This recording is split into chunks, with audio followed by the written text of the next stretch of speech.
Hello and welcome everyone to a new topic matrices and determinant. This is lecture number 1। आज का topic है basics of matrices. तो ये linear algebra का एक पोर्शन है मैट्रिसेस एंड डिटर्मिनेंट्स। उसको अलग से हम एक बार डिस्कस कर लेते हैं।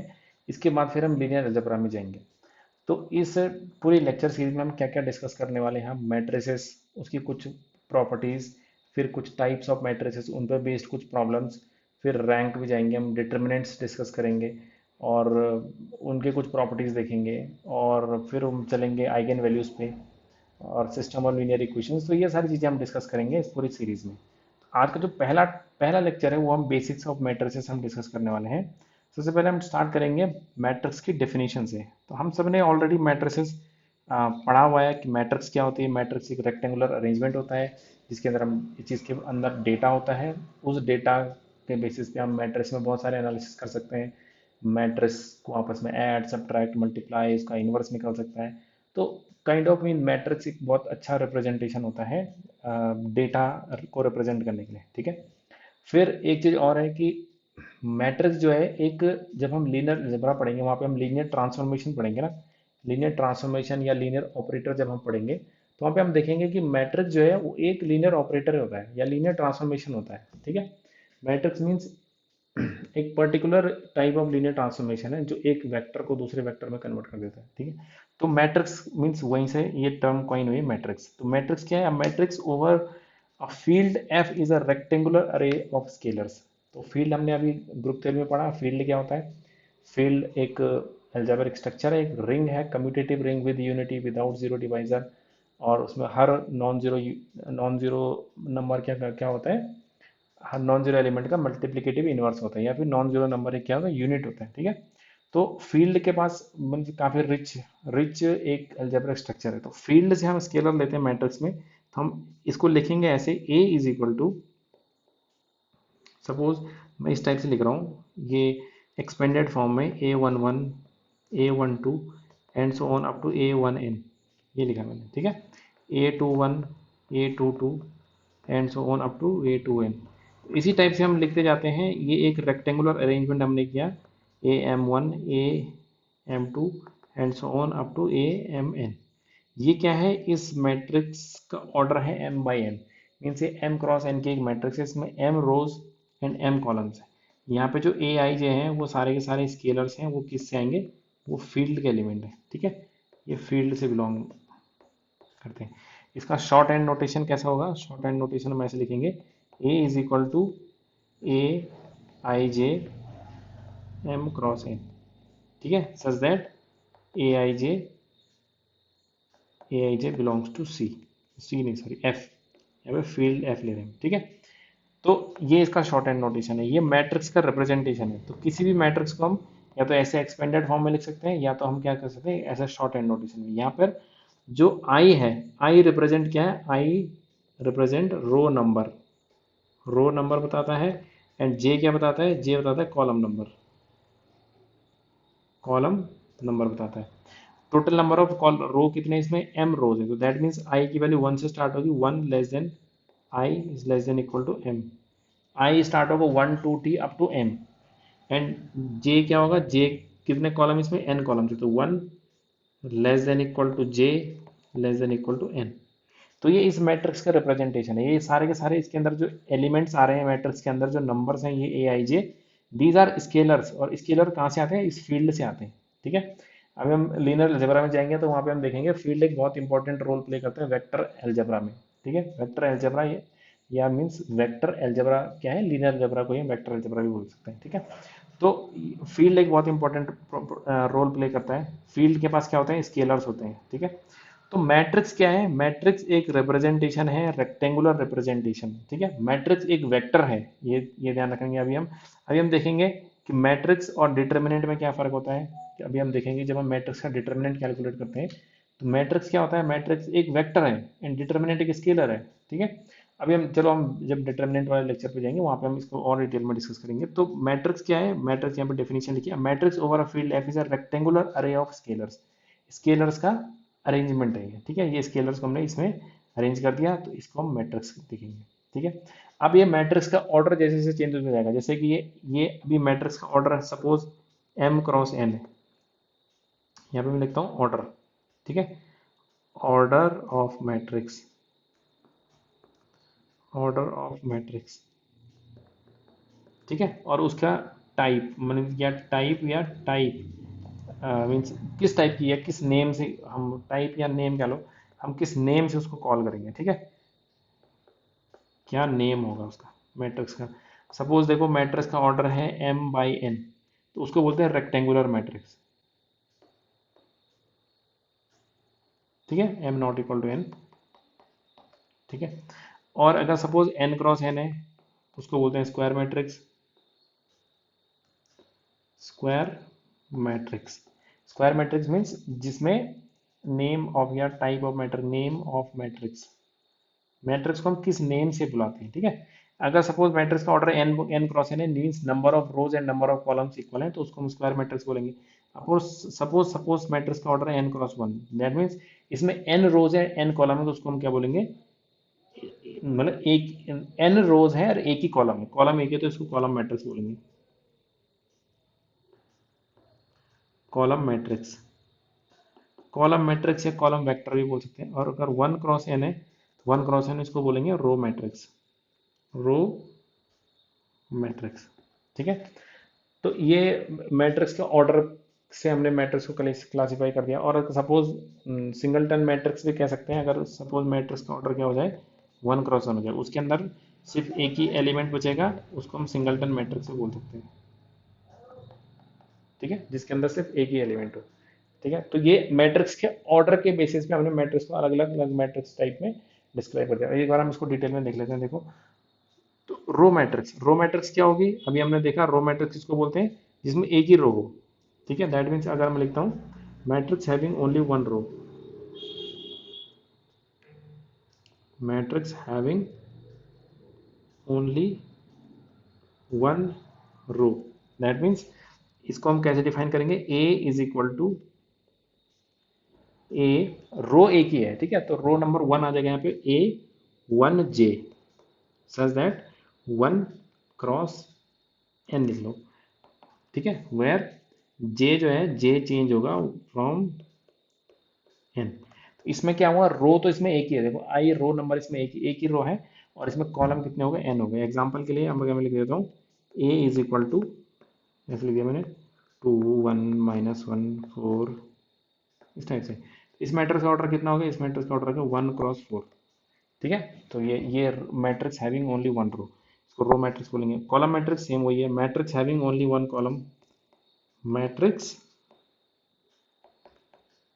हैविंग ओनली वन कॉलम, ठीक है। इसको लिखेंगे कैसे हम, a इज इक्वल टू, इसमें कॉलम एक ही है, तो ये क्या हो जाएगा, AI1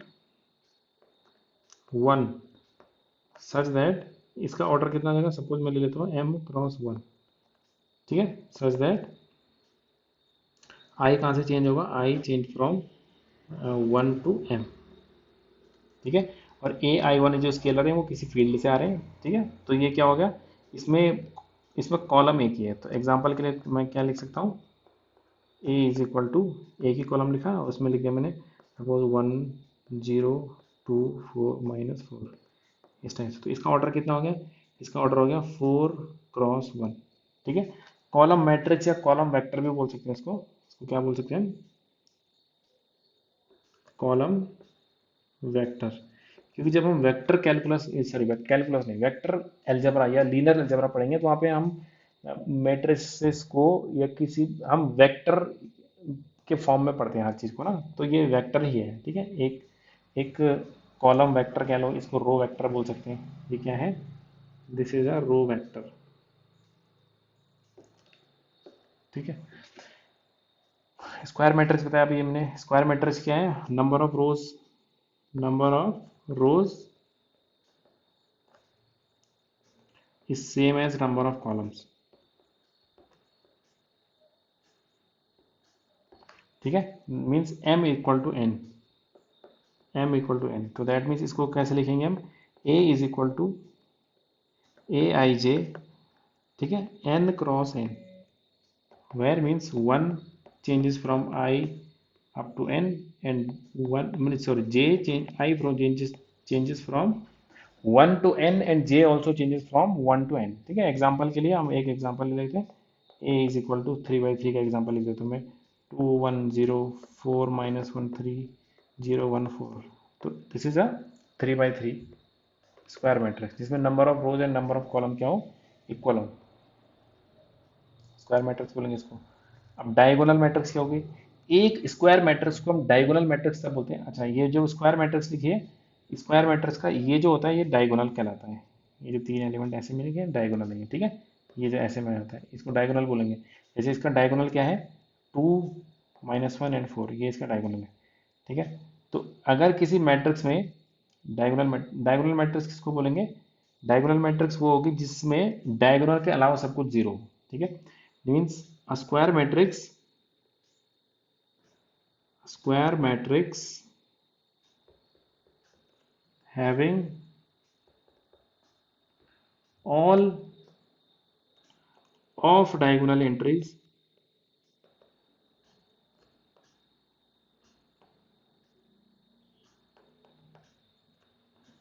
equal to zero. Off diagonal entries सारी क्या हो जिसमें जीरो हो। इसकी डेफिनेशन कैसे लिखेंगे, हम डेफिनेशन लिखेंगे ए इज इक्वल टू, क्या होगी, ये एक मैट्रिक्स है ए आई जे N cross n, square matrix है, सच दैट, क्या है इसमें कि ए आई जे इज इक्वल टू जीरो, तब if i not equal to j, अगर आई जे के इक्वल नहीं है, आई इक्वल टू जे होता है तो तब वो डायगोनल एलिमेंट आता है। ठीक है, डायगोनल एलिमेंट आता है। अगर आई नॉट इक्वल टू जे तो दैट मीन्स क्या हो गया, ऑफ डायगोनल एलिमेंट, उसको बोलेंगे हम कि ये डायगोनल मैट्रिक्स है, वो अगर सारे के सारे जीरो है। जैसे कि एग्जाम्पल के लिए अगर मैं लिखूं तो ए इज इक्वल टू, लिख दिया सपोज मैंने 2 0 0 0 5 0 0 0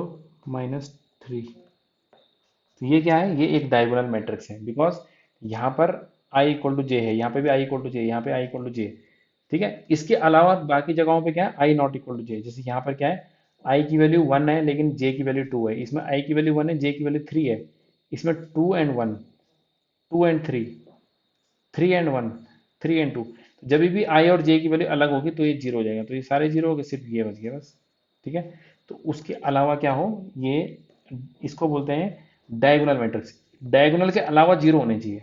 ठीक है, फॉर एग्जांपल इसको हम ऐसे भी लिख सकते हैं, ऐसे करके DIAG और 2 5 एंड -3 ऐसे लिखा।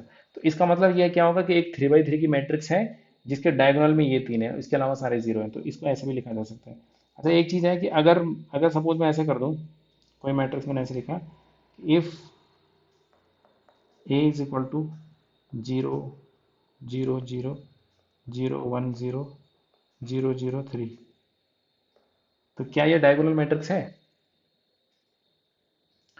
आप लोग पॉज करके सोचो कि क्या ये डायगोनल मैट्रिक्स है। ठीक है, तो अ, तो होगी डायगोनल मैट्रिक्स, ऑब्वियसली यस, ये डायगोनल मैट्रिक्स है।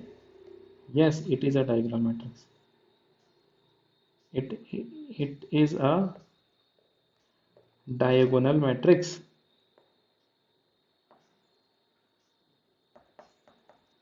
ठीक है, क्यों है डायगोनल मैट्रिक्स, क्योंकि डायगोनल मैट्रिक्स की डेफिनेशन बोलती है कि ऑफ डायगोनल एंट्री जीरो होनी चाहिए। तो इसमें देखो ऑफ डायगोनल एंट्री सारी जीरो है, इसको डायगोनल को देखना ही नहीं है, हमें हमें ये इनको देखना है कि जीरो है बस। ठीक है, अगर इनफैक्ट मैं यहाँ पे भी जीरो करता हूँ, यहाँ पे भी जीरो करता हूँ, पूरी नल मैट्रिक्स लिख दूँ तो वो भी एक डायगोनल मैट्रिक्स है। डायगोनल मैट्रिक्स में ऐसे डायगोनल के बारे में नहीं लिखा हुआ कि डायगोनल में ऐसा होना चाहिए वैसा होना चाहिए, नहीं, ये लिखा है कि डायगोनल के अलावा सब कुछ जीरो हो। ऑफ डायगोनल, ऑफ डायगोनल उसको बोलते हैं डायगोनल के अलावा, जैसे ये है डायगोनल, डायगोनल के अलावा ये सारे जीरो है, तो वो तो इसमें भी जीरो है ना, ये इसके बारे में नहीं कहता डायगोनल में कुछ भी हो। ठीक है, तो मैं कह रहा हूँ कि अगर मैं यहाँ पे भी जीरो कर दूं और इधर भी जीरो कर दूं तो ये सारे अगर जीरो हो जाए तभी भी क्या हो जाए, तभी भी it is a diagonal matrix. ठीक है, it is a diagonal matrix. तो यहाँ पे भी लिख देता हूँ मैं जीरो मैट्रिक्स, जीरो मैट्रिक्स को बोलते हैं जिसमें सारे जीरो, जीरो या नल मैट्रिक्स बोलते हैं इसको। ठीक है, zero matrix is also diagonal,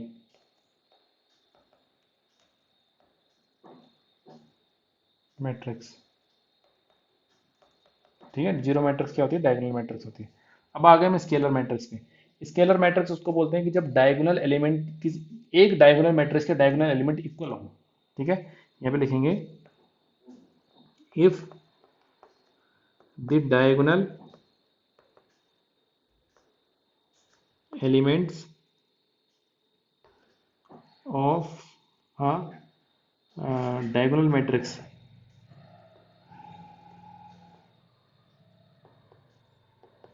becomes equal। Diagonal matrix के डायगोनल एलिमेंट्स क्या बन जाए, इक्वल हो जाएं, दैट इज, इसकी डेफिनेशन क्या होगी, definition A is equal to A I J N cross n. ठीक है, सच दैट ए आई जे, ऐसे लिख सकते हैं हम, ये जीरो होगा if I is not equal to j. ये तो डायगोनल मैट्रिक्स की डेफिनेशन है। और ये किसी नंबर अल्फा के इक्वल, अल्फा ले लेते हैं हम नॉन जीरो। ठीक है, नॉन जीरो का जीरो भी हो सकता है। If i equal to j means diagonal पे अल्फा आएगा, मैं एक ही नंबर आएगा डायगोनल पे। एग्जाम्पल के लिए मैं लिख देता हूँ ए इज इक्वल टू 2 0 0 0 2 तो ये क्या है, ये एक स्केलर मैट्रिक्स है क्योंकि डायगोनल में क्या है, तीनों एंट्रीज इक्वल है। ये तो 3 बाई 3 का एग्जाम्पल लिया मैंने, ये तीनों के तीनों क्या है, इक्वल है। के 2 2 2, यहाँ पे कोई भी नंबर हो सकता है, अल्फा अल्फा अल्फा, कोई भी एक नॉन, कोई भी एक नंबर हो सकता है जो एक हो। ठीक है, जैसे कि फॉर एग्जाम्पल यहाँ पर 3 लिख दिया मैंने, तो यहाँ पे भी 3 लिख दिया, यहाँ पे भी 3 लिख दिया, तो that is a scalar matrix.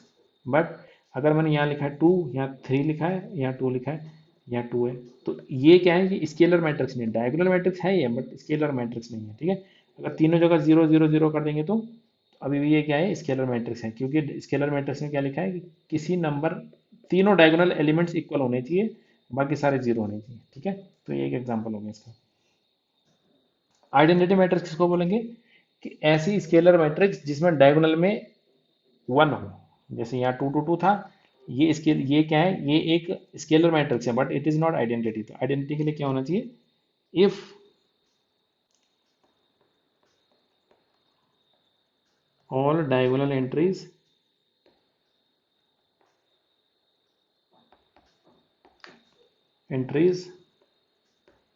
Of a diagonal matrix, और यह स्केलर मैट्रिक्स लिख देता हूँ सीधे,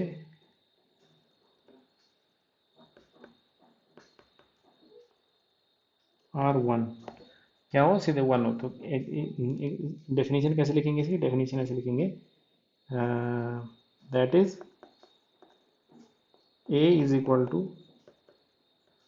ए आई जे N cross n, such that क्या होगा, a I J is equal to होगा, जीरो होगा if I is not equal to j, और 1 होगा if I is equal to j. Means diagonal पे 1 आएगा, बाकी जगह जीरो आएगा, सब जगह जीरो आएगा। इसमें क्या था, स्केलर मैट्रिक्स में डायगोनल पे अल्फा है, और इसमें क्या है, डायगोनल पे 1 है। ये इसमें अल्फा है, इसमें 1 है, बस अल्फा कुछ भी हो सकता है यहाँ पे। तो इसका मतलब यह होगा कि every identity matrix is also scalar matrix, and every scalar matrix is also a diagonal matrix. ठीक है, तो ये छोटी सी चीजें थी, हमने देख ली। अब ट्रेस क्या होता है मैट्रिक्स का, ट्रेस होता है डायगोनल एलिमेंट्स का सम, सम ऑफ किसी स्क्वायर मैट्रिक्स में। ठीक है, सम ऑफ डायगोनल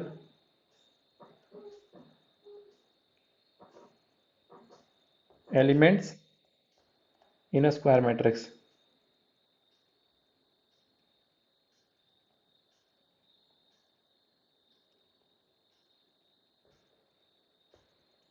किसी स्क्वायर मैट्रिक्स में डायगोनल के एलिमेंट्स का सम जो होता है, दैट इज कॉल्ड ट्रेस। ठीक है, उसको क्या बोलेंगे हम, ट्रेस ऑफ मैट्रिक्स। एग्जांपल के लिए, मतलब दैट इज, इफ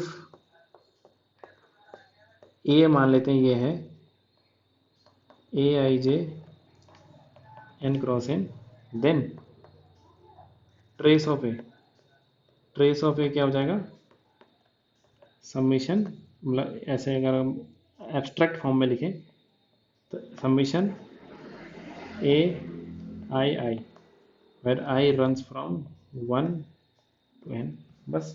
तो ये क्या है, ये डायगोनल एलिमेंट का सम है, ये ट्रेस की डेफिनेशन हो गई, ठीक है।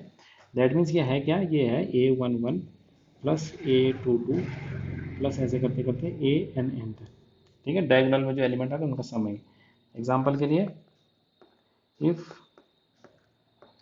a is equal to, suppose ये लिखा है 2 1 3 0 - 1 4 4 1 6, ये देन ट्रेस ऑफ ए क्या हो जाएगा, ट्रेस ऑफ क्या हो जाएगा, 2 - 1 + 6 कितना हो जाएगा, 2 - 1 1 + 6 7, ट्रेस ऑफ ए हो जाएगा 7 हो जाएगा, ठीक है। तो ये हो गया। अच्छा, ट्राइंगुलर मैट्रिक्स क्या होती है, ट्राइंगुलर मीन्स अपर ट्राइंगुलर दो टाइप के हैं, upper triangular and lower triangular. Upper triangular किसको बोलेंगे हम, अपर ट्राइंगुलर होता है कि डायगोनल के ऊपर, मीन्स डायगोनल के नीचे सब कुछ जीरो हो तो उसको अपर ट्रायंगुलर बोलते हैं। जैसे मीन्स एक एक रेक्टेंगुलर मैट्रिक्स, स्क्वायर मैट्रिक्स जरूरी नहीं है इसमें, ठीक है। m क्रॉस n की, सपोज इस टाइप की कोई मैट्रिक्स ऐसे ले लो, ठीक है। ये तो अगर यहाँ जीरो आ रहा है तो उसको बोलेंगे अपर ट्रायंगुलर, और डायगोनल के ऊपर अगर यहाँ जीरो आ रहा है पूरा जीरो तो उसको बोलेंगे लोअर ट्रायंगुलर, ठीक है। डेफिनेशन लिखते हैं पहले हम, देखो a is equal to, definition में सीधे मैट्रिक्स के फॉर्म में लिख रहा हूँ definition, A I J such that, ठीक है, m cross n, a I J is equal to 0,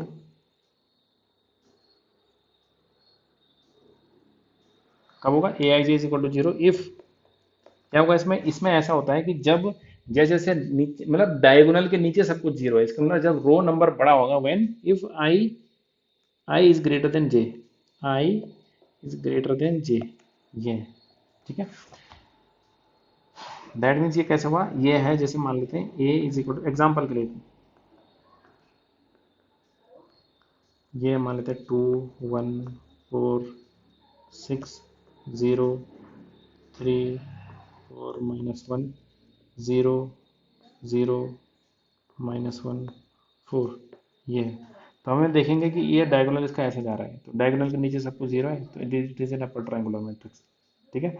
अगर स्क्वायर मैट्रिक्स का एग्जांपल लें हम, B is equal to, suppose 3/3 या इस टाइप का लेते हैं, 2 1 4 0 3 -1 0 0 2, तो दिस इज, ये है डायगोनल, डायगोनल के नीचे से पूरा जीरो है तो उसको बोलेंगे हम अपर ट्रायंगुलर।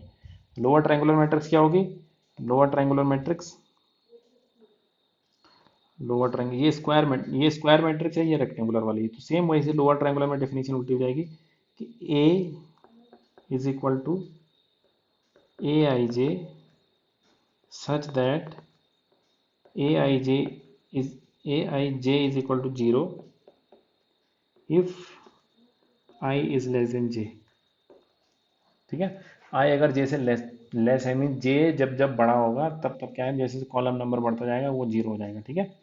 तो उसको बोलेंगे एग्जाम्पल के लिए, ऐसे में लिख देता हूँ, ए इज इक्वल टू 2 0 0 0, ठीक है। सपोज लिखें 4 1 0 0 3 5 4 0, ठीक है। तो यहाँ पर क्या है, अगर हम इसको डायगोनल मान के चल रहे हैं तो इधर पूरा का पूरा क्या है, जीरो है, तो इसको बोलेंगे हम कि इसको बोलेंगे कि this matrix is lower triangular, ठीक है।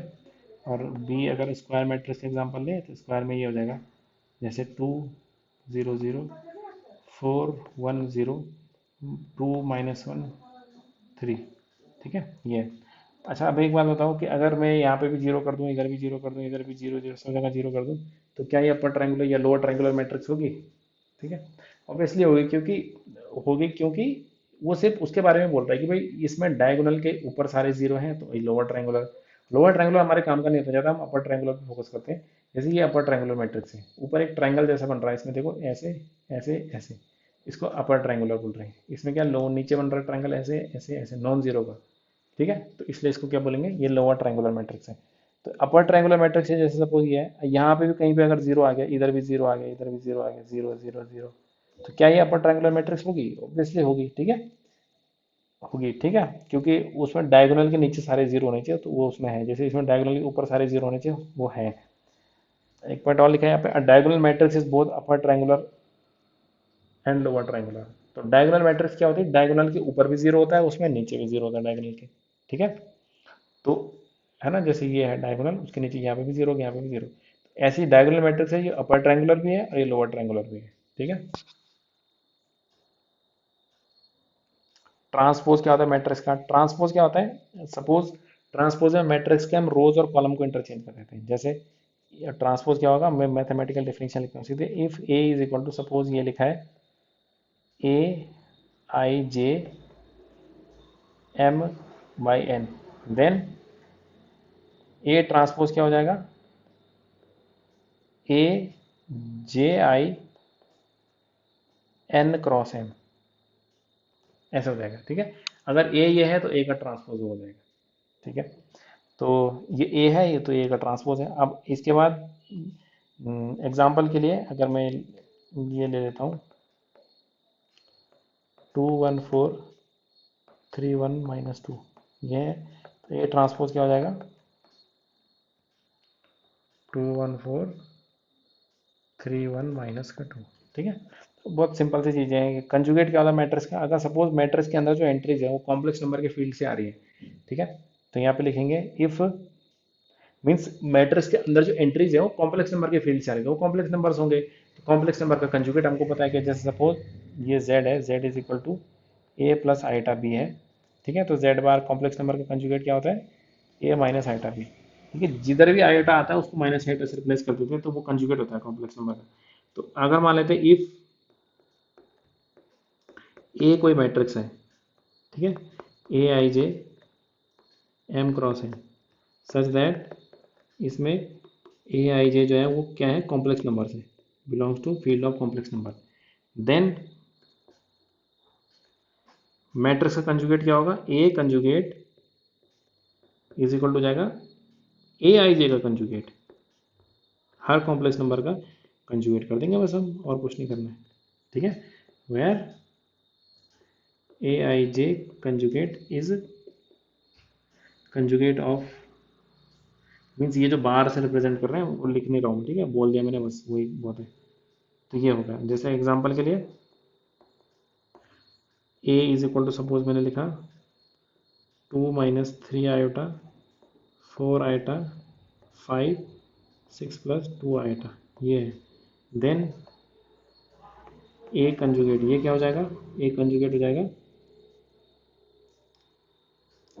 2 - 3 आयोटा का बन जाएगा 2 + 3 आयोटा, और 4 आयोटा का बन जाएगा -4 आयोटा, 5 में कोई आयोटा है नहीं तो 5 को 5 रहेगा, तो ये हो जाएगा 6 - 2 आयोटा। तो ये हो जाएगा इसका कंजुगेट, ठीक है। अब है ट्रांसपोज कंजुगेट, ट्रांसपोज कंजुगेट होता है,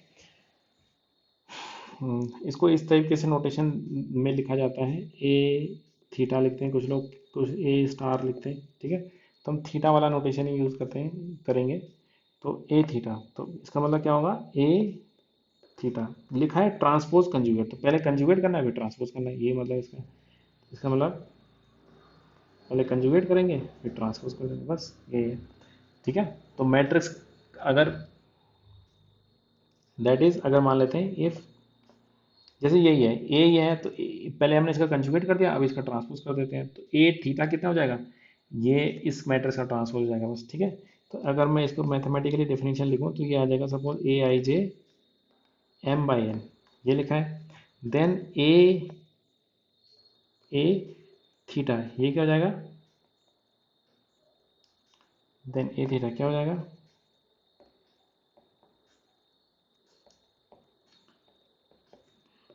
देखो ये हो जाएगा ए आई जे, इसका कंजुगेट भी होगा पहले, ट्रांसपोज भी हो जाएगा, तो ए जे आई बन जाएगा, और ये एन क्रॉस एम का एन क्रॉस एम बन जाएगा, बस ये है कंजुगेट ट्रांसपोज का डेफिनेशन, ठीक है। तो जैसे ये मैट्रिक्स है, इसका इसी का अगर हम एग्जांपल लिखें तो इस मैट्रिक्स का ट्रांसपोज करके यहाँ लिख दो, बस यही है। Addition and subtraction of matrix, addition के लिए क्या होता है कि टू मैट्रिक्स ऐड ऐड तभी हो सकती है जब दोनों मैट्रिक्स का ऑर्डर क्या हो, सेम हो, ठीक है। Both matrices,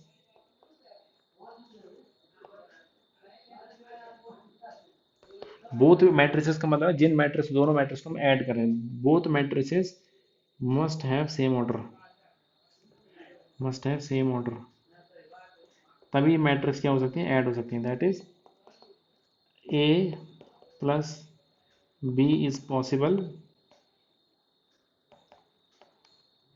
if and only if suppose order of a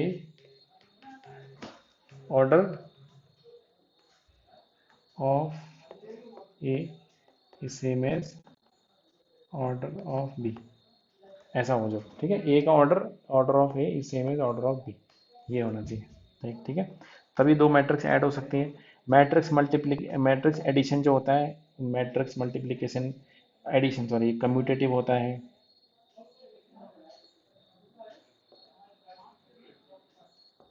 ठीक है, फिर एसोसिएटिव भी होता है।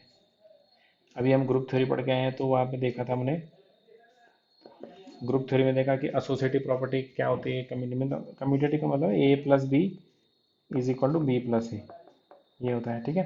एसोसिएटिव का मतलब है कि A plus B plus C is equal to क्या होता है, A plus B plus C, ये होता है एसोसिएटिव प्रॉपर्टी। कम्यूटेटिव है, एसोसिएटिव है, ठीक है। तीसरी प्रॉपर्टी है कम्यूटेटिव एसोसिएटिव। और क्या हो सकता है एडिशन में, ठीक है। ऑर्डर सेम होना चाहिए, ऐड करने के बाद मैट्रिक्स का ऑर्डर सेम होता है, कॉरस्पॉन्डिंग एलिमेंट ऐड हो जाते हैं, ये सबको पता है, कोई बड़ी बात नहीं है। मल्टीप्लिकेशन में क्या होता है कि दो मैट्रिक्स ये बहुत थोड़ा इंपॉर्टेंट है, आई होप सबको पता भी होगा, वैसे इससे कोई बड़ी बात नहीं है मैट्रिक्स मल्टीप्लाई करना, कि दो मैट्रिक्स ए इंटू बी, ये पॉसिबल होता है कब, ये पॉसिबल तभी होता है कि number of columns in A is equal to क्या होना चाहिए, number of rule in B, ये है रूल, ठीक है। रूल ये है, दैट मीन्स इफ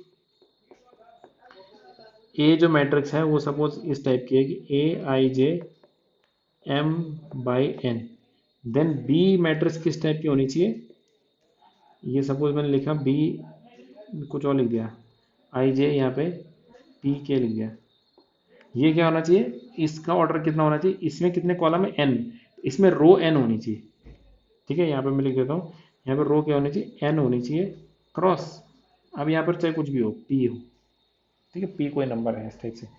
तो ये क्या है, मीन्स ये दोनों मैट्रिक्स ए और बी, ए इंटू बी, ये मैट्रिक्स मल्टीप्लीकेशन तभी पॉसिबल है, इसका ऑर्डर था एन क्रॉस एन, इसका ऑर्डर होना चाहिए एन क्रॉस पी, इस टाइप से, मतलब एन क्रॉस, इधर चाहे कुछ भी हो और इधर कुछ भी हो, इससे हमें मतलब नहीं, हमें किससे मतलब होता है, हमें इससे मतलब होता है ये दोनों इक्वल होने जरूरी है। अगर ये दोनों इक्वल है तभी मैट्रिक्स मल्टीप्लाई हो पाएंगे, otherwise matrix multiplication is not possible, ठीक है। ये दोनों इक्वल होने जरूरी है, ठीक है। अगर ये दोनों इक्वल हैं तो हम बोल सकते हैं कि ये मैट्रिक्स मल्टीप्लिकेशन तभी पॉसिबल है, ठीक है। अच्छा, मैट्रिक्स मल्टीप्लाई होने के बाद क्या आता है, मैट्रिक्स मल्टीप्लाई होने के बाद बनता है मैट्रिक्स का ऑर्डर, ये मैट्रिक्स मल्टीप्लाई होने के बाद मैट्रिक्स का ऑर्डर बनेगा ये, ठीक है। दैट मीन्स इसका क्या मतलब होगा कि ए इंटू बी का जो ऑर्डर आएगा ना मैट्रिक्स का, वो क्या आएगा, वो आएगा एम क्रॉस पी, ये है। मल्टीप्लाई होने के लिए ये जो ऐसा समझ लो, इन दोनों ने एक दूसरे को लड़ाई करके खत्म कर दिया और अब बच गए एम और पी, ठीक है।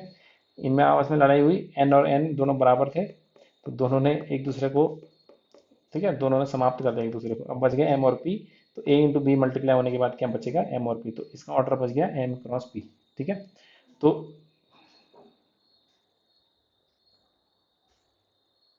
ठीक है, ये हो गया।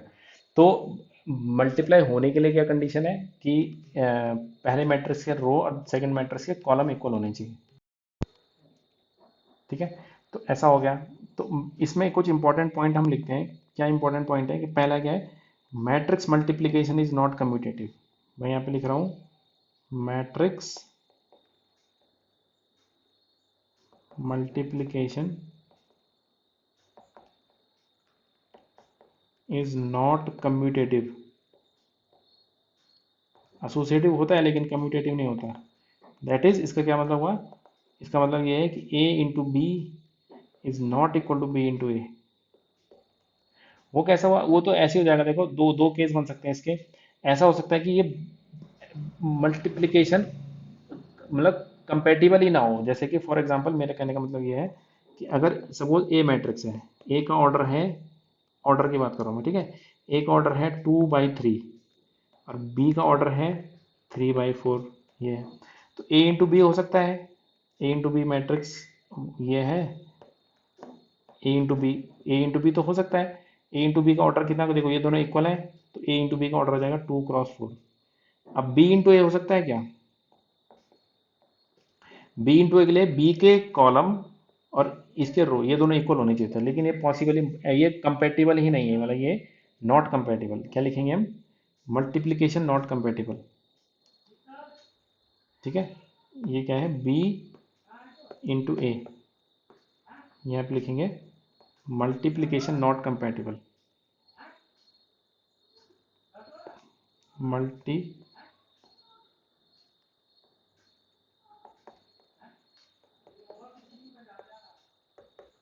नॉट कंपेटिबल, ठीक है। ये तो है, इवन इनफैक्ट मतलब अगर ये तो देखो इसमें तो कंपेटिबल नहीं है, अगर इन कंपेटिबल होता भी है तभी भी एक अनइक्वल आ सकते हैं, ठीक है। मैं एक एग्जांपल देता हूँ, एक जगह कम पड़ गई इसमें, चलो थोड़ा सा इसको ऊपर स्लाइड कर देता हूँ।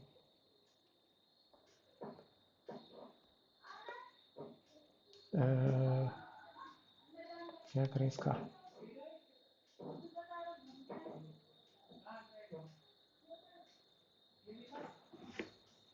इसके बीच, चलो कोई बात नहीं, यहाँ ऊपर बता देता हूँ, यहाँ पे एग्जांपल दे देता हूँ।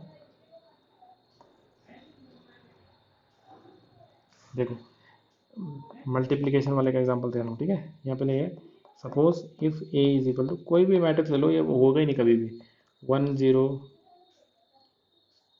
0, दोनों जगह जीरो, यहाँ 2 ले लेते हैं, यहाँ 0 ले लेते हैं, ठीक है। अब बी मैट्रिक्स ले लेते हैं हम कुछ और, 0 1 2 एंड 1, ये ले लिया। ए इंटू बी करके देखते हैं, अगर हम मल्टीप्लाई कैसे होता है, आई होप सबको पता ही होगा इतना तो, कि बेसिक मैट्रिक्स मल्टीप्लिकेशन कैसे होता है, 0 1 2 1। तो ये क्या होगा, देखो मल्टीप्लाई करेंगे, 0 आ जाएगा यहाँ पे, और इसको करेंगे 1 आएगा, ये तो 0 आएगा, 2। अब बी इंटू ए करेंगे तो यहाँ पे 0 1 2 1, यहाँ पे क्या आएगा 1 0 2 0। तो इसमें क्या होगा, देखो 0, यहाँ पे 2 आ गया, तो देखो ये पहले ही एलिमेंट इसमें अलग आ गया, तो बस आगे हमें चेक करने की जरूरत ही नहीं है, ठीक है। और यहाँ पर आ गया 0 2 2 2 4 आ गया यहाँ पे, और यहाँ पे 0, तो देखो ये दोनों अनइक्वल आ गए, है ना, ये कहाँ इक्वल आ रहे हैं। तो इन दोनों से हमने क्या कंक्लूजन निकाला कि A into B is not equal to B into A, ठीक है। बट मैट्रिक्स मल्टीप्लीकेशन जो होता है एसोसिएटिव प्रॉपर्टी होल्ड करता है, ठीक है। मैट्रिक्स मल्टीप्लीकेशन एसोसिएटिव होता है। यहाँ पे मैं छोटा सा बॉक्स बना के लिख देता हूँ,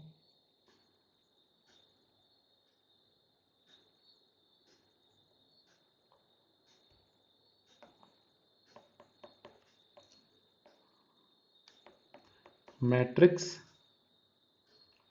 मल्टीप्लिकेशन इज एसोसिएटिव, मतलब A into B into C is equal to A into B into C, ठीक है। कंपेटिबल होना चाहिए, मीन्स ए बी और सी का ऑर्डर इस टाइप से होना चाहिए कि वो तीनों आपस में मल्टीप्लिकेशन कंपेटिबल हो। ये हमेशा ट्रू होता है, ठीक है। मल्टीप्लिकेशन मैट्रिक्स मल्टीप्लिकेशन जो एसोसिएटिव होता है, कम्यूटेटिव नहीं होता है, ठीक है। ये हमने अभी डिस्कस कर लिया। देखो ये कुछ इंपॉर्टेंट प्रॉपर्टीज है कि minimum number of zeros in upper, अब देखो अपर ट्रायंगुलर मैट्रिक्स अभी मैं बता रहा था। देखो एक अपर ट्रायंगुलर मैट्रिक्स, जैसे मैं for example n cross n, ठीक है, एन क्रॉस एन की बात हो रही है यहाँ पे, सिर्फ एन क्रॉस एन। देखो जैसे मैंने अपर ट्रायंगुलर मैट्रिक्स बोला, सपोज 2 1 4 3 0 2 1 3 0 0 3 1 0 0 0 एंड 5, ये है। तो ये क्या है, ये एग्जांपल लिया मैंने, ये एक अपर ट्रायंगुलर मैट्रिक्स है। इसमें मिनिमम कितने जीरो, इसमें जीरो कितने आ रहे हैं, 1 2 3 4 5 6, 6 जीरो आ रहे हैं इसमें, ठीक है। अब यहाँ पे अगर इसमें जीरो होता या यहाँ पे जीरो होता, यहाँ पे, तभी भी अपर ट्रायंगुलर मैट्रिक्स होती, है ना यहाँ पे। इनफैक्ट मैं तो कह रहा हूँ कि पूरी मैट्रिक्स ही अगर जीरो होती तभी भी अपर ट्रायंगुलर मैट्रिक्स है, ठीक है। डायगोनल मैट्रिक्स है तभी भी अपर ट्रायंगुलर मैट्रिक्स है, डायगोनल के अलावा सारे जीरो जीरो जीरो जीरो तभी भी।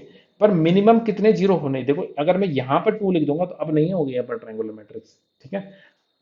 अपर ट्रायंगुलर मैट्रिक्स की डेफिनेशन ये है कि ये जो डायगोनल है, ये जो डायगोनल है इस डायगोनल के नीचे सारा जीरो होना चाहिए।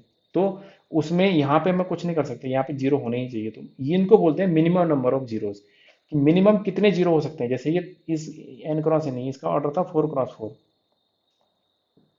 कितना था इसका ऑर्डर, 4x4। तो 4x4 इसका ऑर्डर था। तो 4x4 के मैट्रिक्स में कितने हमको मिले, कितने मिनिमम जीरोस मिले हमको, 1 2 3 4 5 6 6 मिले। इसका एक फॉर्मूला है कि कितने, इसको हम कैलकुलेट भी करके मैं दिखा लेता हूँ, देखो कि लोअर ट्रायंगुलर अपर ट्रायंगुलर दोनों के लिए सेम फॉर्मूला है, ठीक है। ये इधर गलत गलत लिख दिया, यहाँ पे ये होगा, यहाँ पे गलत लिख दिया, ये माइनस होगा, ठीक है। ये भी सेम है क्योंकि अपर ट्रायंगुलर लोअर कोई डिफरेंस नहीं होता दोनों में। तो जो इसके लिए फॉर्मूला एक के लिए और दोनों के लिए वही फॉर्मूला होता है,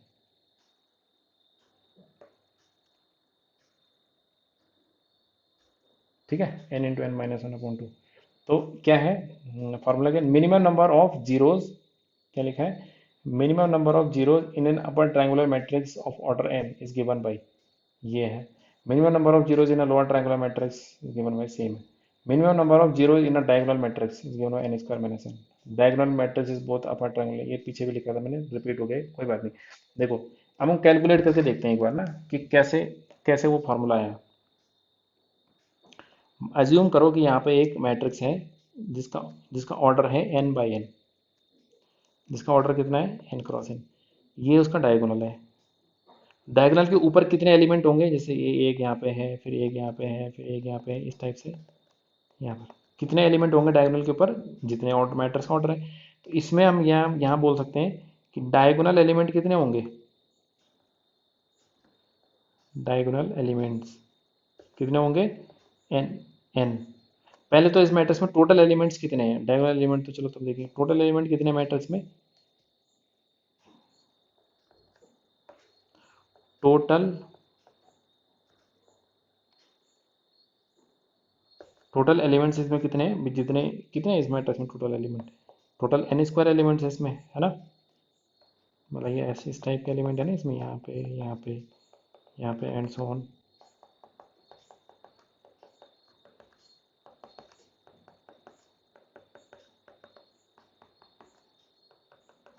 ठीक है, इस टाइप से है इसमें। तो टोटल टोटल एलिमेंट्स कितने हैं, टोटल एलिमेंट्स हैं एन स्क्वायर। डायगोनल एलिमेंट्स कितने हैं एन। डायगोनल एलिमेंट किसको बोल रहा हूँ मैं, इसको बोल रहा हूँ डायगोनल एलिमेंट्स, ठीक है। ये है डायगोनल एलिमेंट, ये कितने एन है।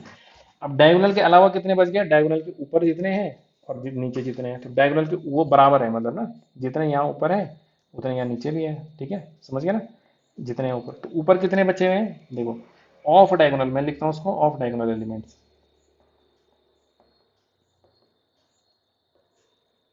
ऑफ डायगोनल एलिमेंट्स कितने हैं, टोटल एन स्क्वायर में से हम एन माइनस कर देंगे, टोटल में से डायगोनल माइनस कर दिए तो ये टोटल आ गए, है ना, टोटल आ गए जितने ऑफ डायगोनल है। और ऑफ डायगोनल सिर्फ ऊपर ऊपर के मुझे कैलकुलेट करने हैं तो इसको टू से डिवाइड कर देंगे, ठीक है। और नीचे नीचे के करने हैं तो तभी भी टू से डिवाइड कर देंगे, समझ गए ना, ऑफ डायगोनल एलिमेंट्स इतने हैं। तो यहाँ पे मैं लिख दूंगा कि ये जो नीचे वाले एलिमेंट्स हैं कौन से वाले, यहाँ पे इतने इतने, ये वाले जो एलिमेंट्स हैं, यही तो अपर ट्रायंगुलर मैट्रिक्स में जीरो होने चाहिए, है ना, अपर ट्रायंगुलर में। तो यहाँ पे लिख देता हूँ मैं, इनके इनको क्या बोलेंगे हम, एलिमेंट्स बिलो डायगोनल,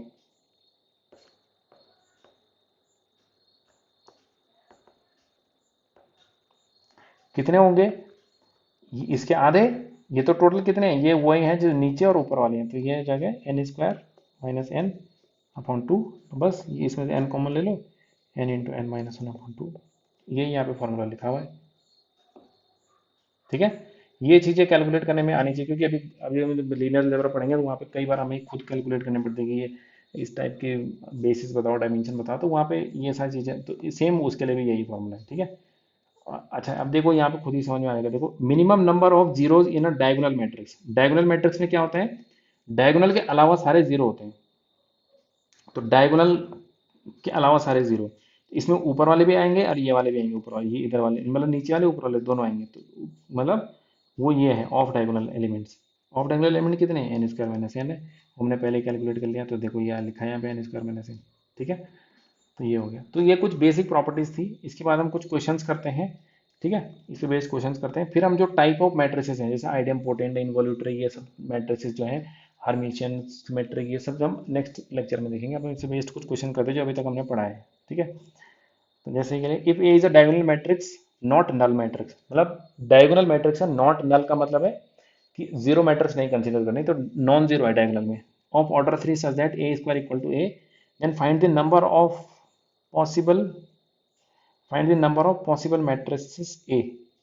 ठीक है, इसका क्या मतलब हुआ, इसका मतलब ये है कि सपोज ए एक 3 बाई 3 की ऑफ ऑर्डर 3 लिखा है, तो एक डायगोनल मैट्रिक्स है। तो ए 0 0 0 बी 0 0 0 सी, ये एक मैट्रिक्स लिया हमने, ये एक डायगोनल मैट्रिक्स है। ठीक है ना, लिखा है इसमें not null matrix, diagonal matrix है। तो इसका मतलब यहाँ पे ए बी सी तीनों, ए बी सी क्या है, मतलब नॉट नल का मतलब है कि तीनों के तीनों एक साथ जीरो नहीं होनी चाहिए। ठीक है, कि मतलब ऐसा ना हो कि A equal to zero, B equal to zero and C equal to zero, ऐसा ना होना चाहिए। ठीक है, ऐसे नहीं होना चाहिए, तीनों में से एक एटलीस्ट नॉन जीरो हो। ठीक है, नॉट नल मैट्रिक्स। डायगोनल में जैसे दो जगह जीरो है, एक जगह नॉन जीरो एटलीस्ट होने, एटलीस्ट वन ऑफ, यहाँ पे लिखता हूँ मैं, at least one of the diagonal element must be non zero. ठीक है, नॉट नल का ये मतलब है। ठीक है, इसका मतलब ये लिख दिया मैंने यहाँ पे। ठीक है, अब इसकी डेफिनेशन बोल रहा है कि ए स्क्वायर ए के इक्वल है, तो ए का स्क्वायर करेंगे अगर हम, मैट्रिक्स का स्क्वायर करेंगे तो ये आ जाएगा ए 0 0 0 बी 0 0 0 सी इंटू ए 0 0 0 बी 0 0 0 सी। तो ये क्या आ जाएगा, मल्टीप्लाई करेंगे तो आ जाएगा ए स्क्वायर 0 0 0 बी स्क्वायर 0 0 0 सी स्क्वायर। और वो बोल रहा है कि ए स्क्वायर ए के इक्वल है। ठीक है, गिवन दैट ए, मतलब यहाँ पे दे रखा है देखो ए स्क्वायर ए के इक्वल है, तो दैट मीन्स क्या हो गया, इंप्लाइज कि ये मैट्रिक्स जो है वो इसी के इक्वल आ जाएगी। तो इसके इक्वल आ जाएगी तो करस्पॉन्ड ए स्क्वायर ए के इक्वल है, तो इंप्लाइज क्या हो जाएगा कि A square is equal to A है, B square is equal to B है and C square is equal to C है। ठीक है, समझ गए ना, देखो ये इक्वल होंगे फिर ये, है ना, ए कॉरस्पॉन्डिंग वाले। तो ए वाला ए स्क्वायर ए के इक्वल हो गया, बी स्क्वायर बी के इक्वल हो गया, सी स्क्वायर सी के इक्वल हो गया। तो A square equal to A है, तो दैट मीन्स क्या हो गया, A square minus A equal to zero. तो A into A minus one equal to zero. तो ए या तो जीरो होगा या तो वन होगा। उसी तरीके से सेम बी, बी के लिए भी वही आ जाएगी condition, B is either zero और वन। सी के लिए भी वही आ जाएगी, सी इज आइदर जीरो और वन। ये है। ठीक है, तो टोटल कॉम्बिनेशन कितने हो गए हमारे पास, total possibilities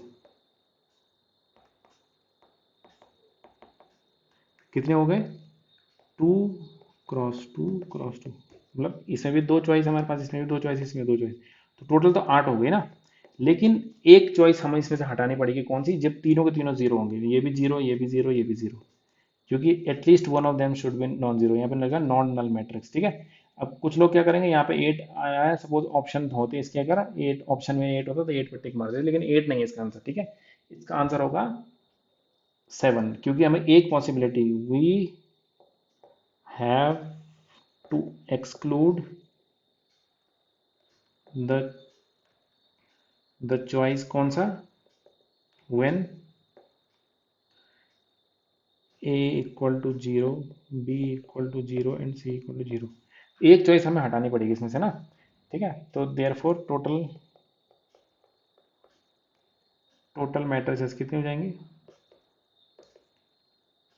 matrices equal to 8 minus one is equal to 7 हो जाएंगे, 7 मैट्रिक्स जाएंगे टोटल बस। ठीक है,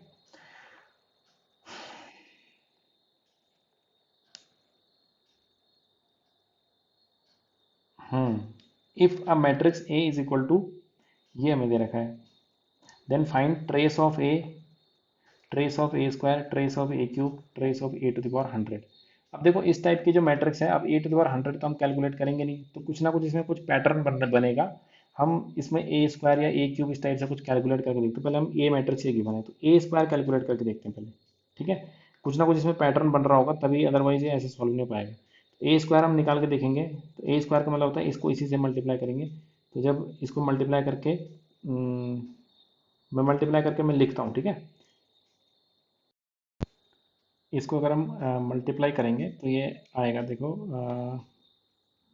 3 5 0 1 2 एंड -1 टाइम्स -5 -8 0 3 5 0 1 2 एंड -1। इसको मल्टीप्लाई करके देखेंगे तो मैंने ऑलरेडी कर दिया, तो ये आइडेंटिटी मैट्रिक्स आ रही 1 0 0 0 1 0 0 0 1, ठीक है।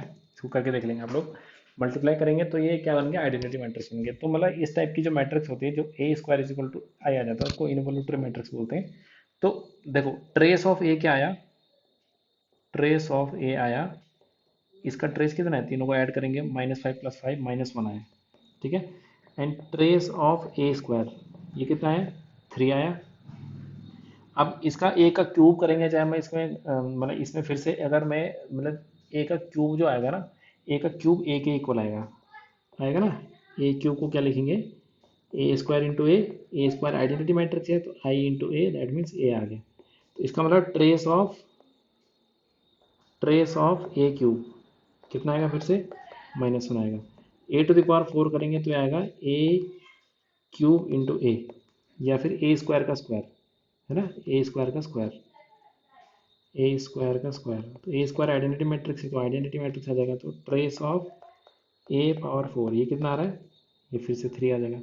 दैट मीन्स क्या आ रहा है, इसको अगर हम एंड सो ऑन करता जाए ना, करते जाएंगे तो ये ऐसा आ जाएगा। तो हमारे पास जो हमको ये चीज़ कैलकुलेट करनी है कि trace of this is up to power 100, तो ये मतलब हमको ये जो निकालना है कि trace of A plus trace of A square and so on up to trace of A to the power 100, ये पता कितना होगा, ये इज इक्वल टू जाएगा, देखो -1 प्लस कितना हो जाएगा 3 प्लस -1 प्लस 3 प्लस -1, ऐसे करते करते लास्ट में मतलब जो इवन पावर है वो तो आ रही है 3, और जो ऑड पावर है वो आ रहा है 100, तो लास्ट में आएगा मतलब ये वो सॉरी वो आ रहा है जो ऑड पावर है, जैसे पावर 1 है पावर 3 है तो वो -1 आ रहे हैं।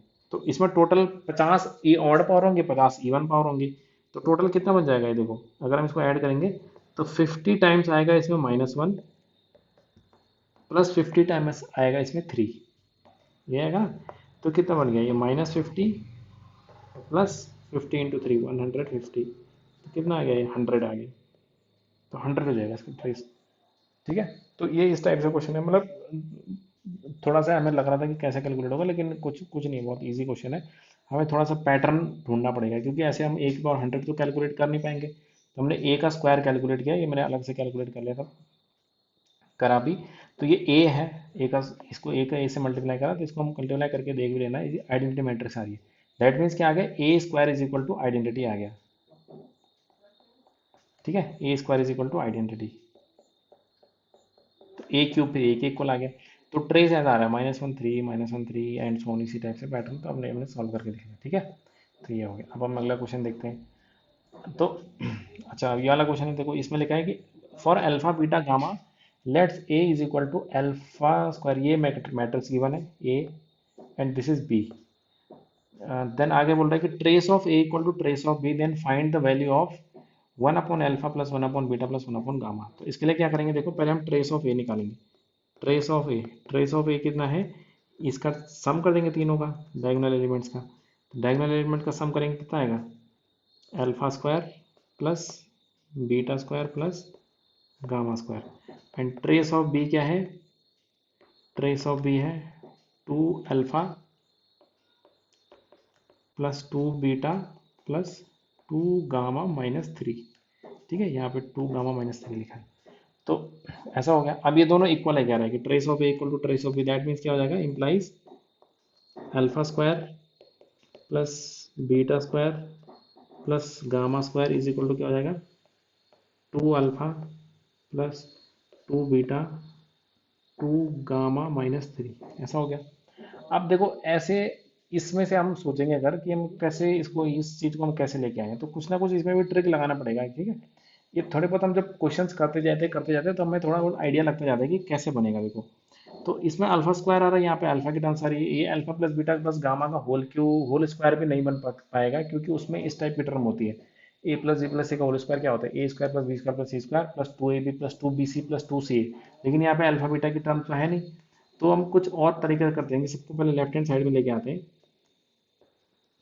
अल्फा स्क्वायर -2 अल्फा, ऐसे कर देते हैं, plus beta square -2 beta plus gamma square -2 gamma 2 gamma plus का 3 हो जाएगा इज इक्वल टू 0। अब इस +3 है, देखो इसको हम तीनों के साथ 1 + 1 + 1 ऐसे करके लिख देते हैं, तो ये ऐसे बन जाएगा, देखो implies alpha square -2 alpha + 1 plus beta square -2 beta + 1 plus gamma square -2 gamma + 1 equal to 0। ये जो है दिस इज अल्फा -1 का whole square, implies this is alpha -1 whole square plus beta -1 whole square plus gamma -1 का whole square is equal to 0, ऐसा आ गया। तो ये थोड़ा बहुत हमें मैनिपुलेशन सीखना पड़ेगा, ठीक है। ये तो मतलब ये अब इस चीज़ को मैं किसी को सिखा नहीं सकता, ये हमें खुद प्रैक्टिस करके आना आएगा ये चीज़ ना, कि कैसे हम एक छोटी सी चीज़ से हम कैसे हम अपना रास्ता कैसे ढूंढें। तो अब देखो तीन तीन टर्म का होल स्क्वायर करके 0 आ रहा है, ऐसा पॉसिबल नहीं है, ठीक है। कभी भी तीन रियल नंबर का स्क्वायर का सम कभी 0 नहीं आता है, ठीक है।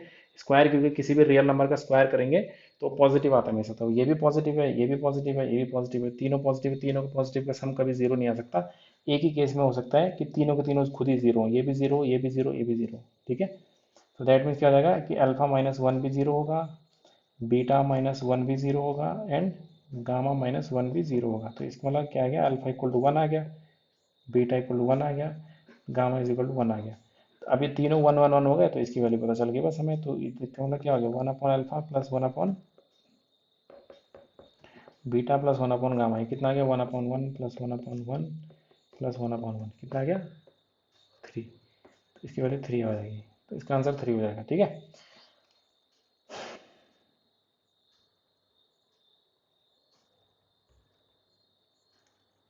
The least number of zeros in a lower triangular matrix is 10. Then what is the order of the matrix? अभी हमने देखा था कि least number of zeros कितना होता है, वो होता है n इंटू n -1/2। किसी अपर ट्राइंगुलर या लोअर ट्राइंगुलर मैट्रिक्स में लीस्ट नंबर ऑफ जीरोस कितने होते हैं, n इंटू n -1/2, है ना। यहाँ पे और मैट्रिक्स का ऑर्डर इधर ढूंढना, हमें n को पता करना है, और वो बोल रहा है कि इज इक्वल टू 10 है। अब देखो ये अगर हमें फॉर्मूला आइडेंटिटी डायरेक्ट याद है तो हम ऐसे कर लेंगे, अगर आइडेंटिटी याद नहीं है तो उसके लिए फिर कुछ ना कुछ वही तरीका है ढूंढने का, कि मीन्स हम ढूंढे कि कितने मिनिमम होने चाहिए, 10 होंगे तो कितने होंगे, ठीक है। तो इज इक्वल टू हमने 10 ले लिया, तो बस ये कितना हो जाएगा, implies n square -n is equal to 20 आ गया। दैट मीन्स क्या आ गया, n square -n -20 equal to 0। बस ये क्वाड्रेटिक इक्वेशन है, इसके फैक्टर हो जाएंगे n-5 और n-4, ठीक है, n+4, ठीक है, -5 + 4 हो जाएगा फैक्टर। तो ये n की वैल्यू आ गया 5 एंड -4, तो -4 को डिस्कार्ड कर देंगे, n इज इक्वल टू 5 आ गया। तो मैट्रिक्स का ऑर्डर कितना हो जाएगा, 5 × 5, तो ये इसका आंसर आ जाएगा, ठीक है। सिंपल क्वेश्चन है, बट अगर हमें ये आइडेंटिटी याद है तभी हो पाएगा, तभी जल्दी से हो पाएगा। The number of idempotent diagonal matrices of order 3 × 3। Idempotent diagonal matrix, idempotent matrix अभी बताया नहीं मैंने, चलो आइडेम्पोटेंट मैट्रिक्स हम नेक्स्ट लेक्चर में डिस्कस करने वाले थे। आइडेम्पोटेंट मैट्रिक्स उसको बोलते हैं जिसमें उसका स्क्वायर उसी के इक्वल आता है, ठीक है। किसी मैट्रिक्स का स्क्वायर अगर ए स्क्वायर अगर ए के इक्वल आ जाए उसको आइडेम्पोटेंट मैट्रिक्स बोलते हैं। आइडेम्पोटेंट का मतलब होगा ए स्क्वायर इज इक्वल टू ए, और डायगोनल मैट्रिक्स हमने अभी देख लिया। Idempotent matrix idempotent plus diagonal दोनों हो जो, तो आइडेम्पोटेंट प्लस डायगोनल का क्या मतलब है, सपोज डायगोनल भी है आइडेम्पोटेंट, तो डायगोनल मैट्रिक्स हम लिख देते हैं ए इज इक्वल टू, वही लिख देते हैं हम ए 0 0 0 बी 0 0 0 सी, ठीक है। और कितने होंगे ऐसे बोल रहा है। तो अभी हमने इससे पहले जस्ट क्वेश्चन किया था, उसमें भी सेम एक सिचुएशन आई थी कि A square is equal to A है इसमें। ऐसे केस में क्या आता है कि A square is equal to, अभी पीछे करा था हमने कि B square is equal to B होता है, C square is equal to C होता है। तो ऐसे केस में ए की वैल्यू आ रही है 0 एंड 1, बी की वैल्यू भी आ रही है 0 एंड 1, सी की वैल्यू भी आ रही है 0 एंड 1। तो इसमें लेकिन नॉन जीरो नहीं लिखा हुआ कहीं भी ना, ठीक है, तो इसमें सारे केस चल जाएंगे, तो इसका आंसर 8 हो जाएगा। सेम पीछे वाले क्वेश्चन की तरह है, देखो थोड़ा सा अंतर है बस ना। तो ऐसे ऐसे मैनिपुलेशन होता है एग्जाम में कि वो पूछेगा क्वेश्चन, ये आप लोग ये वाला क्वेश्चन करके गए, एग्जाम में आ गया वो दूसरा वाला, बस फिर बोलेंगे कि यार क्वेश्चन तो करा था लेकिन गलत कैसे हो गया। ठीक है, तो छोटा सा कुछ, सॉरी, छोटा सा कुछ कुछ ना कुछ मैनिपुलेशन करके क्वेश्चन बनाए जाते हैं। तो देखो एक क्वेश्चन और है, product of the matrices. In product matrices का प्रोडक्ट है, जैसे ये एक मैट्रिक्स है, फिर ये ऐसे चलते चलते चलते अप टू इतना आ गया, तो इज इक्वल टू इतना आ रहा है मैट्रिक्स इक्वल, तो एन कितना होगा बोल रहे हैं, ये जो एन है मतलब ये कहाँ तक होगा। ठीक है, तो पहले हम दो मैट्रिक्स को मल्टीप्लाई करके देखते हैं इन दोनों को, तो इन दोनों को मल्टीप्लाई करेंगे तो कितना आएगा, पहले तो 1 आएगा, फिर आएगा 1 2 + 1, तो 2 + 1 को हम 1 + 2 लिख देते हैं। ठीक है, यहाँ पे 0 आएगा, यहाँ पे 1 आएगा। फिर अगली मैट्रिक्स है 1 3 0 1। जब हम इसको मल्टीप्लाई करेंगे तो ये कितना आएगा, देखो पहला एलिमेंट तो इसमें 1 ही आएगा, दूसरा एलिमेंट को जब हम मल्टीप्लाई करेंगे तो 1 × 3 3 हो गया, और 2 वो ये, तो ये 3 + 1 + 2 मतलब 1 + 2 + 3 आ जाएगा, 1 + 2 + 3 ऐसा आ गया। और यहाँ पे 0 है, यहाँ पे 1 है। ठीक है, तो देखो दो मैट्रिक्स को जब मैंने मल्टीप्लाई करा था तब इतना आया 1 + 2, तीन मैट्रिक्स को मल्टीप्लाई करा तो 1 + 3 आया। अगली मैट्रिक्स में यहाँ पे अगली मैट्रिक्स जो मल्टीप्लाई होने वाली है वो मैट्रिक्स किस टाइप की होगी, वो मैट्रिक्स ऐसी होगी कैसी, 1 4 0 एंड 1 इस टाइप की होगी। जब इनको मल्टीप्लाई करेंगे तो ऐसा बन जाएगा ये 1, देखो इसको जब मल्टीप्लाई करेंगे तो इसको 4 से मल्टीप्लाई करेंगे 4 आएगा, और इस वाले को 1 से मल्टीप्लाई करेंगे तो इसका मतलब 1 + 2 + 3 + 4, 1 + 2 + 3 + 4 0 और 1। ठीक है, तो ऐसे ही करते करते अगर मैं n तक मल्टीप्लाई करके जाऊंगा तो ये सम कितना आ जाएगा, यहाँ पर आ जाएगा 1 + 2 + 3 अप टू n। ये आ जाएगा कहाँ पर, इस वाले एंट्री पे। ठीक है, और इसका हमें पता है ये इज इक्वल टू कितना होता है, ये होता है n × n - 1/2, इसके इक्वल होता है ये। ठीक है, ये जो है यहाँ पे ये वाला जो, ये अगर हम इतनी मैट्रिसेस को मल्टीप्लाई करेंगे तो इस नंबर पे आ रहा है n × n - 1/2, ये आ रहा है। और वो कितने के इक्वल है, यहाँ पे दे रखा है कि n × n - 1 इम्प्लाइज क्या हो जाएगा, n × n - 1/2 किसके इक्वल आ जाएगा, 378 के, 378। तो 2 उधर मल्टीप्लाई में चला जाएगा, ये आ जाएगा n² - n is equal to 378 को 2 से मल्टीप्लाई करेंगे तो आ जाएगा 16 756। ठीक है, 756। तो इसको इधर करेंगे तो ये आ जाएगा n² - n। अब ये है कि इसके फैक्टर ढूंढने पड़ेंगे, n² माइनस 25 का स्क्वायर होता है 625, तो 25 26 27 के आसपास ही होगा। और 20 और 6 भी आना चाहिए, तो 8 7 7 6 8 × 7 28 × 7 27 होगा आई थिंक। ठीक है, इसको मल्टीप्लाई करके देख लेते हैं।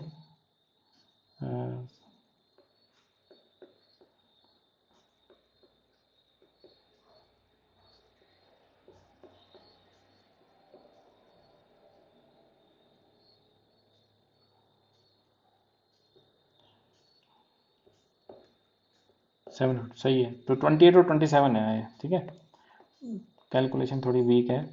तो n² - n, तो इसको क्या हो जाएगा, मतलब ये हो जाएगा 28n + 27n - 756 is equal to 0। तो ये फैक्टर बन गया n - 28 n + 27 is equal to 0। तो n इज इक्वल टू आ गया 28 n - 27, -27 को तो डिलीट कर मतलब इग्नोर कर देंगे, 28 आ गया, तो इसका मतलब n की वैल्यू 28 है इसमें ऑप्शन में, गलत कर दिया मैंने, ओहो हो, देखो देखो।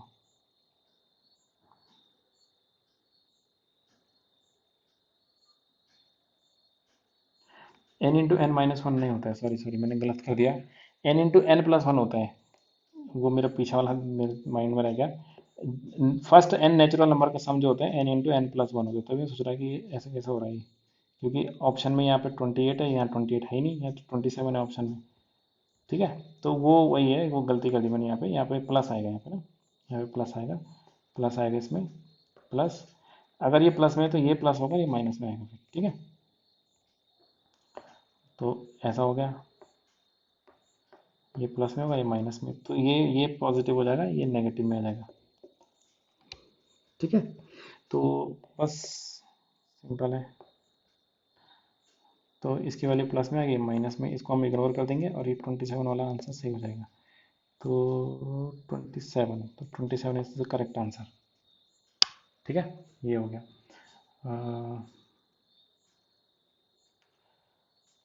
तो इसके बाद क्या है, जैसे ये डिटर्मिनेंट का क्वेश्चन है, वैसे इसको डिटर्मिनेंट वाले चैप्टर में ही हम डिस्कस करेंगे। अगर चलो हम कर ही लेते हैं, ए मैट्रिक्स का डिटर्मिनेंट क्या होता है, इसको मल्टीप्लाई कर देंगे, -3 + 4, -3 + 4 कितना आ गया, -1 आ गया।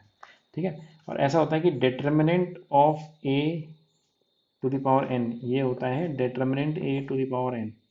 ठीक है, तो जैसे ए टू द पावर लिखा है 2003 का डिटर्मिनेंट, तो इसका मतलब होगा डिटर्मिनेंट ए की पावर 2003। ठीक है, ये हो जाएगा, ऐसा होगा, मतलब ये पूरा लिख लेते हैं, पूरा एक्सप्रेशन लिख लेते हैं हम, -4 times determinant of A to the power 2002। ठीक है, तो ये इज इक्वल टू हो जाएगा कितना, determinant A to the power 2003 -4 times determinant A to the power 2002, इसकी वैल्यू है -1, अभी हमने देखा ऊपर, to the power 2003 -4 times -1 to the power 2002, तो ये तो -1 हो गया, -4 टाइम्स ये +1 हो गया, तो -5 आ जाएगा। है, गलत कर दिया, -3 + 4, अच्छा अरे यार फिर गलत क्या कर रहा हूँ मैं भी, -3 + 4 क्या था, +1 होता है, तो यहाँ पे 1 आ जाएगा। ठीक है, ऐसे सिली मिस्टेक्स बहुत होती हैं एग्जाम्स में, तो साथ साथ काइंड ऑफ मैं ये भी बता रहा हूँ कि ऐसी गलतियाँ ना करें। ठीक है तो ये हो गया, 1 हो गया दोनों, तो ये 1, और अभी भी शायद कुछ गड़बड़ तो नहीं है कहीं, ये आ गया 1 -4, तो -3, -3 है इसमें, हाँ, तो -3 इसका आंसर सही हो जाएगा। ठीक है, ऐसे छोटी छोटी गलतियां ना करें कि -3 + 4 -1 लिख दिया। ठीक है, चलो कोई बात नहीं, next. A B are 2/3 matrix and B, A is a 2/3 and A B is 2/5, then B must be. तो देखो ए, सिंपल ये क्वेश्चन है, तो ए का ऑर्डर है 2 × 3, और ए बी जो है, ए बी का ऑर्डर है, ए बी का ऑर्डर कितना है, 2 × 5। ठीक है, तो हमें बी का बताना है, तो बी का देखो कॉलम तो इतने हो जाएंगे 3 क्रॉस, हमको पता है कि ए और बी को मल्टीप्लाई करके ये बनता है ऑर्डर, तो 2 × 5 आ रहा है, तो यहाँ पे 5 हो जाएगा, तो 3/5 हो जाएगा इसका ऑर्डर, 3/5, तो ये हो जाएगी ए। ठीक है, सिंपल है। A, if A is equal to 1 a 0 a to the power n, simple question है, इसको खुद ट्राई कर लेना कि a to the power n है, इसका एक दो बार कैलकुलेट करेंगे, पैटर्न आ जाएगा कुछ ना कुछ, तो ये आई थिंक इसका आंसर एन ए टाइप कुछ बनेगा, ये बनेगा इसका आंसर। ठीक है, ये ए वाला, इसको इसका कुछ पैटर्न जैसे बन जाएगा, मतलब पहले 2a आएगा, फिर 3a आएगा, फिर 4a आएगा, तो nth पावर में na आ जाएगा। ये भी सेम वैसे क्वेश्चन है, इसमें a है, a का स्क्वायर करेंगे तो a का स्क्वायर आ जाएगा 4 4 4 4, 4 4 को लिख देंगे 2 का, फिर आ जाएगा अगली बार में आ जाएगा, चलो देखो, ए स्क्वायर करेंगे तो कितना आ जाएगा, इसी को इसी से मल्टीप्लाई करेंगे, 4 4 4 4, ए का क्यूब करेंगे तो कितना आएगा, 4 2 8 + 8 16 16 16 16, ऐसा बन रहा है। ठीक है, फिर मतलब ये कितना है, ये है 2 का स्क्वायर 2 का स्क्वायर 2 का स्क्वायर 2 का स्क्वायर, और ये वाला जो है दिस इज 2 की पावर 4, है ना, 2 to the power 4, n is equal to 3 रखने पे, n इज इक्वल टू 3 रखने पे 4 आ रहा है, तो n इज इक्वल टू 3 रखने पे 4 आ रहा है, तो इसमें आ रहा है, तो इस टाइप का कुछ पैटर्न बन जाएगा। नहीं नहीं नहीं, सॉरी गलत बोल रहा हूँ मैं। n इज इक्वल टू 3 रखने पे ए क्यूब, चलो ए टू द पावर 4 भी कैलकुलेट करके देख लेते हैं। ए टू द पावर 4 कितना आएगा, 16 इंटू टू 32 प्लस 32 64 आ गया, 64 आ गया, 64 64, तो ये आ जाएगा 2 to the power 6, 2 to the power 6, 2 to the power 6, तो 4 रखने पे 6 आ रहा है, 4 रखने पे 6 आ रहा है।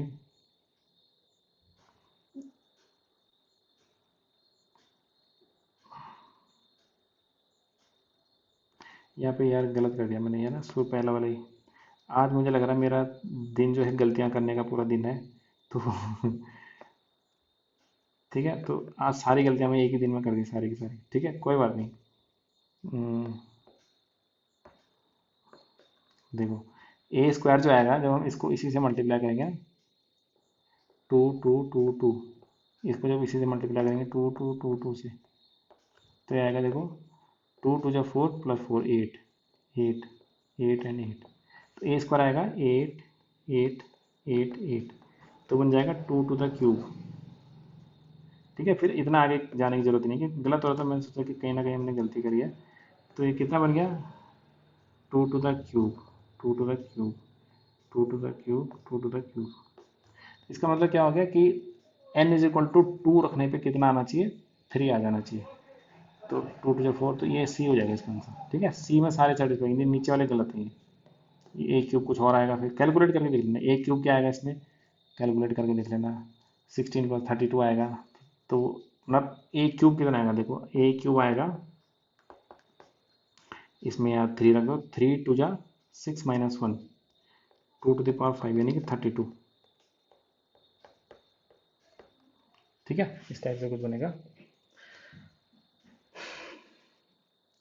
Let A is equal to this be a square matrix of order 3, then for any positive integer n, a to the power n is equal to।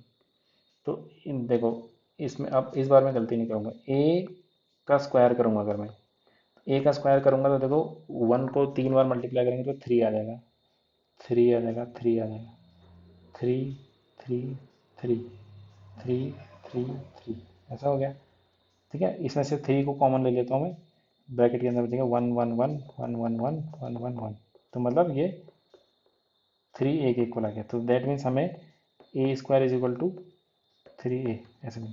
पीछे वाले में भी ऐसे कर सकते थे हम, कि इसमें से हमने 2 टू द क्यूब बनाई है, इसमें से हमने मतलब 4 को कॉमन ले लिया, 2 स्क्वायर कॉमन ले लिया, और यहाँ पे बच गया 2 2 2 2। ठीक है, ऐसा बच गया। दैट मीन्स ए स्क्वायर क्या बन गया, 2 स्क्वायर इंटू ए।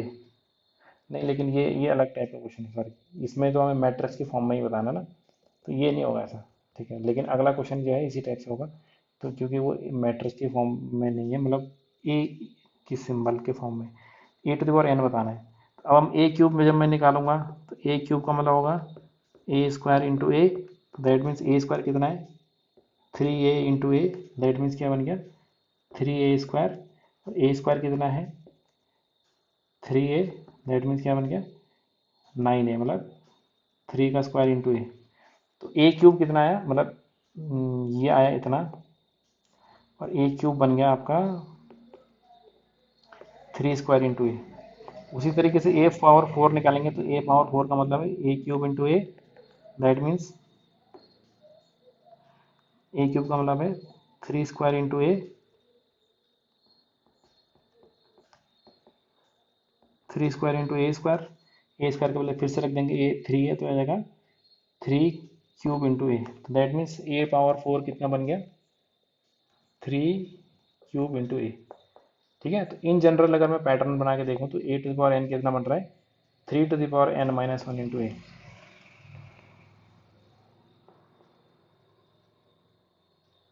तो ये आ जाएगा सी। ठीक है, A and B be two matrices such that A B is equal to, चलो ये भी देख लेते हैं, लेंदी होगा काफ़ी। दो मैट्रिसेस है such that A B is equal to B and B A is equal to A, then A square plus B square निकालना है कि A square plus B square ये होगा कि ये होगा कि ये होगा, ए बी के टर्म्स में बताना है मतलब ना। तो हम यहाँ से शुरू करते हैं। देखो इसको हम इसको हम बी से मल्टीप्लाई करके देख ले, दोनों साइड बी से मल्टीप्लाई करते थे, तो दैट मीन्स हो गया B into A B is equal to B, यहाँ तो बी स्क्वायर हो जाएगा। इसमें मैट्रिक्स एसोसिएटिव प्रॉपर्टी होल्ड करते हैं, तो इसलिए ऐसा बन गया ये। और यहाँ से बी ए किसके इक्वल है, ए के इक्वल है, तो ये आ जाएगा A B is equal to B square. और ए बी किसके बराबर है, बी के, तो यहाँ पे बी आ जाएगा, B is equal to B square. ऐसा हो गया। तो यहाँ किया इसका मतलब यहाँ पे बी आ गया प्लस। अब इसमें भी सेम ऐसे ही करते हैं, इसमें ए से मल्टीप्लाई करते हैं, तो आ जाएगा A into B A is equal to A square. तो आ जाएगा A into B associative property is equal to A square. A B यहाँ से देखो ए बी किसके इक्वल है, बी के इक्वल है, B A is equal to A square. अब बी ए यहाँ से किसके इक्वल है, ए के, A is equal to A square. तो ये भी आ गया, तो ये ए आ जाएगा, तो ए प्लस बी आ जाएगा। तो इसका आंसर ये हो गया।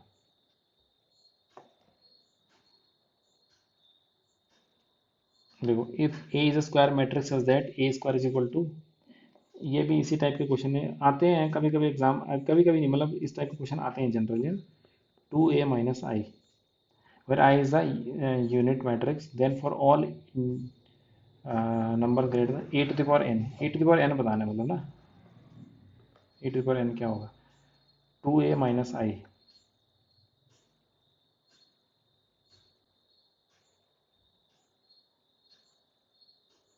ठीक है, इसमें क्या करते हैं हम, ए से मल्टीप्लाई कर देते हैं इसमें, तो ए से मल्टीप्लाई करेंगे तो ए क्यूब बन जाएगा, ये ए क्यूब इज इक्वल हो जाएगा A into two A minus आई, ये हो जाएगा, ये हो जाएगा टू ए स्क्वायर माइनस ए। ऐसा हो गया।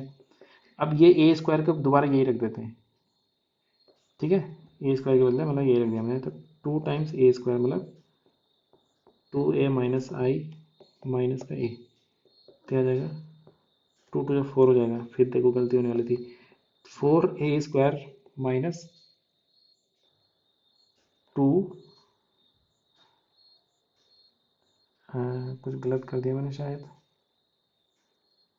ए स्क्वायर के बदले टू ना आ जाए, बट ए स्क्वायर के बदले टू ए माइनस है, तो ठीक है, टू आई माइनस ए, ऐसा हो गया। तो अच्छा एक मिनट में किसके टर्म्स में लेके आना है इसको,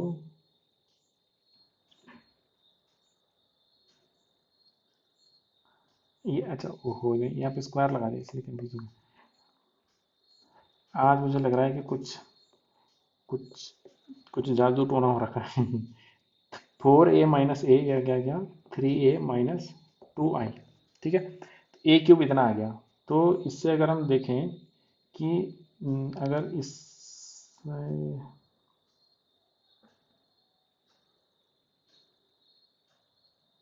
यहाँ तो सारे answer two to the power में है, इसमें भी इसमें भी। हम्म,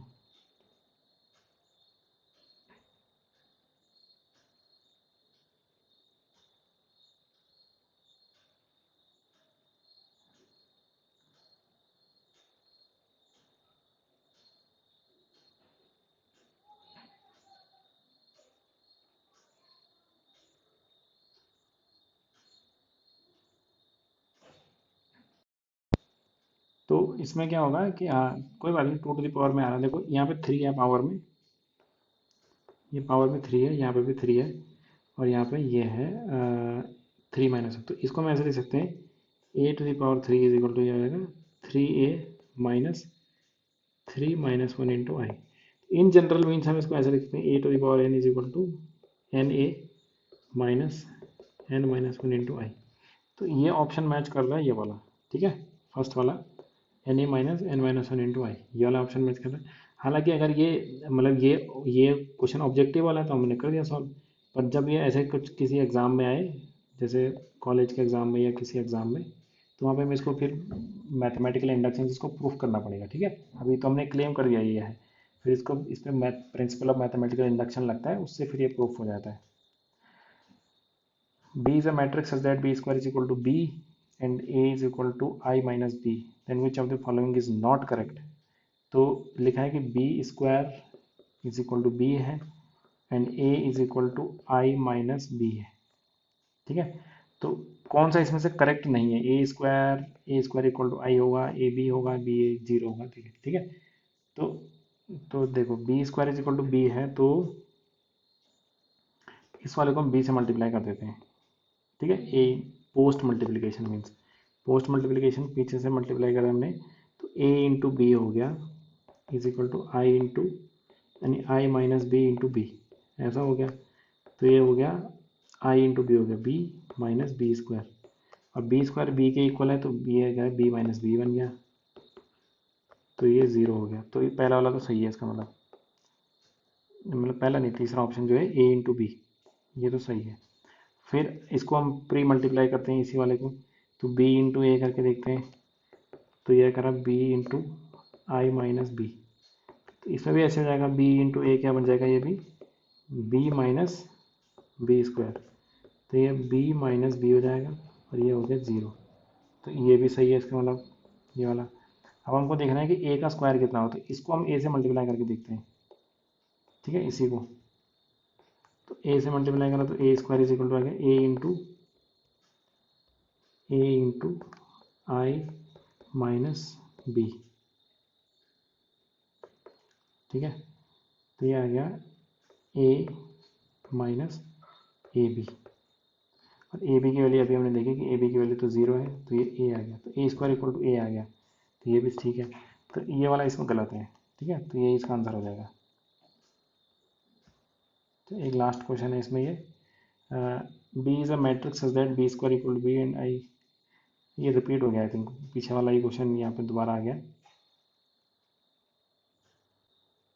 यही क्वेश्चन है, तो ये रिपीट हो गया, तो इसमें क्वेश्चन काफ़ी हो गए आई थिंक।